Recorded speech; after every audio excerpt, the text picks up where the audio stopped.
Kasi kayo sa sobra kasi kayo sa kamarate, marites. Kaya ang asawa nyo ang ginagantihan. Kasi kayong masyadong marites. Kakailamin kayo sa may buhay ng may buhay eh. O ano kayo ngayon?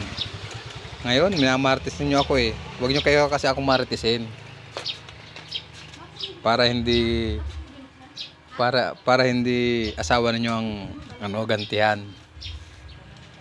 Yan ang napapala ninyo, kamamartis ninyo sa akin. Asawa nyo napapagbalingan ng sisi. Kayo eh. Tsaka pati pag-away ng mga bata, huwag ka makikialam kasi hindi mo naman anak ang kaaway ng anak ko. Ganyan kayo eh. Yan, ano kayo ngayon? Kung minamartis, pinakikialaman yung buhay ko eh. Ang hilig ninyo kasi makialam. Yan. Asawa ninyo ang ginagantihan. Ha? Sa susunod ha, huwag kayong pakialamin ha. Huwag kayong pakialamin. Yan, kinagla ka sa bulaklak. Yan o. Pag may bulaklak akong nabubuhay o. Hindi nyo kasing imartis eh, minamartis ninyo ako eh.